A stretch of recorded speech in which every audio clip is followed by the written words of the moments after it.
हेन की पूरी फैमिली और उसके डैड हिनवू का तो काफी ज्यादा ख्याल रख रहे थे, जिसको देखने के बाद हिनवू तो काफी ज्यादा शॉक होता है क्योंकि इससे पहले उसका इतना ज्यादा खातिरदारी किसी ने नहीं किया था। वहीं दूसरी तरफ हेन की मॉम हिनसुंग से पूछती है उसके बारे में, जिसके बाद वो उसको बताता है कि वो एक अनाथ है। 13 साल की उम्र में उसे एक अमेरिका के कपल ने अडॉप्ट कर लिया था, लेकिन वो अब फिर से अनाथ हो गया है क्योंकि उनके पेरेंट्स जो थे उनकी भी डेथ हो चुकी है अब। जिसके बाद हेन के ग्रैंडपा और उसकी मॉम बोलती हैं, तुम अनाथ नहीं हो, तुम हमारी फैमिली को अपनी फैमिली समझ सकते हो। तभी यहाँ पर के केयरटेकर को ग्रैंडपा बुलाते हैं, जो अपने डॉग के साथ आए हुए थे, और ये डॉग ग्रैंडपा को काफी ज्यादा पसंद था, इसलिए वो केयरटेकर से पूछते हैं कि क्या ये डॉग मुझे बेचना चाहोगे।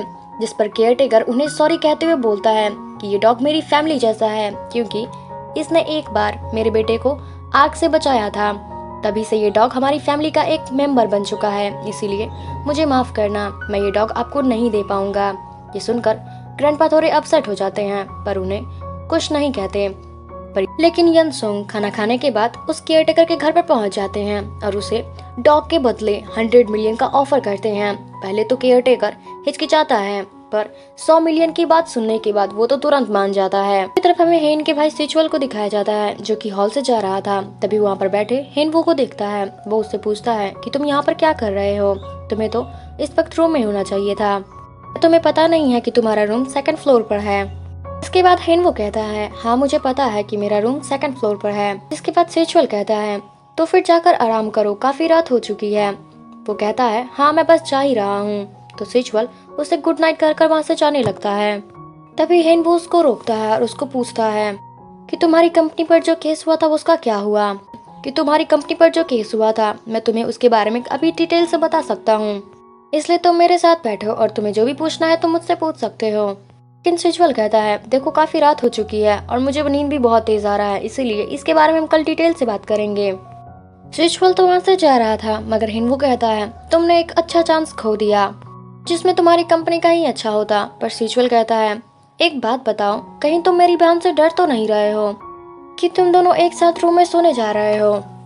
लेकिन हेनवू के चेहरे पर तो एक बहुत ही खतरनाक फेक हंसी आ जाता है, जिसके बाद वो कहता है, मैं क्यों डरूंगा तुम्हारी बहन से, वो मेरी वाइफ है, मुझे डरना नहीं चाहिए उससे। आखिर भला कौन सा आदमी अपनी ही वाइफ के साथ बेड पर सोने से डरेगा। इसके बाद हेनवू कहता है, चलो बहुत हो गया हंसी मजाक, चलो मैं चलता हूँ सोने के लिए, तुम भी जाकर सो जाओ, गुड नाइट। लेकिन हेनवू अपने रूम में जाने के बजाय रिसोर्ट की तरफ जा रहा था। जिसके बाद सिचुअल उसको बताता है कि 2nd फ्लोर इस तरफ है, वो बाहर जाने का गेट है। हेनवू कहता है, हाँ मुझे पता है, मैं बस वॉक करने के लिए जा रहा था। ये बोलकर वो ऊपर जाने लगता है। सिचुअल तो समझ जाता है कि हेनवू को तो काफी ज्यादा डर लग रहा है उसकी बहन से, क्योंकि वो अपनी बहन को अच्छी तरीके से जानता है। हेनवू तो धीरे धीरे बिना आवाज किए रूम के अंदर जा रहा था। जिसके बाद वो रूम में पहुंच जाता है, फिर कोट उतारता है और बिना आवाज किए बेड पर सोने के लिए जाता है। तभी हेन उससे पूछती है कि तुम कहाँ थे अब तक, अभी तक क्यों नहीं आए थे, इतना रात हो चुका है। जिसके बाद हेनवू तो काफी नर्वसली बोलता है कि तुम अभी तक सोई नहीं हो। जिसके बाद हेन कहती है, हाँ मैं बस अभी अभी जागी हूँ तुम्हारी कदमों की बात सुन करके, और वैसे भी मैंने तुमसे भी कुछ पूछा है जिसका जवाब तुमने अभी तक नहीं दिया है। जिसके बाद हेन वो डरते डरते बोलता है कि वो सिचुअल मुझसे कुछ पूछ रहा था, इसलिए वहीं पर हम दोनों बात कर रहे थे। के बाद हेन तो तुरंत उठ जाती है और उससे पूछती है, क्या सिचुअल तुम्हें अभी भी परेशान कर रहा है, अभी मैं उसे सबक सिखा कर आती हूँ। ये कहकर वो नीचे उतरने लग जाती है, पर हेनबू उसको रोकते हुए कहता है कि ऐसी कोई बात नहीं है। लेकिन हेन कहती है, मैं जानती हूँ कि तुम ऐसे ही बोल रहे हो, वो पक्का तुम्हें परेशान कर रहा होगा, मैं अभी उसे डांट कर आती हूँ। जिसके बाद वो कहता है कि ऐसी कोई बात नहीं है, अगर तुम कहो तो मैं उसे डांट कर आता हूँ, पर तुम बिल्कुल भी गुस्सा मत करो, अभी तुम्हारे लिए अच्छा नहीं है गुस्सा करना। जिसके बाद हेन कहती है, काफी रात हो चुकी है, तुम सो जाओ, ये सब करने की कोई जरूरत नहीं है। फिर हेन कहती है, मेरी टॉप उतारने में थोड़ी हेल्प करोगे। जिसके बाद हेनवू तो काफी ज्यादा शॉक हो जाता है। हेन अपने बालों को पीछे करते हुए बोलती है कि मेरे बैक बटन को खोलने में थोड़ी हेल्प कर दो। हेनवू तो काफी ज्यादा नर्वस हो जाता है और उसके टॉप के बटन को खोलने लगता है। फिर हेन उसको रोकते हुए बोलती है कि तुम फिक्र मत करो, अब मैं खोल लूंगी। जिसके बाद हेनवू तो पीछे हो जाता है। हेनवू तो काफी ज्यादा नर्वस लग रहा था। हेन हेनवू से पूछती है कि तुम अपने कपड़े क्यों नहीं उतार रहे हो। जिसके बाद हेनवू तो काफी ज्यादा शॉक हो जाता है। इसके बाद हेनवू कहता है, इसका क्या मतलब है। फिर हेन उसको कहती है, क्या तुम्हें शावर नहीं लेना है। ये सुनने के बाद हेनवू तो शावर लेने के लिए चला जाता है। हेनवू नहाते हुए सोच रहा था, क्या मुझे बाहर नहीं जाना चाहिए।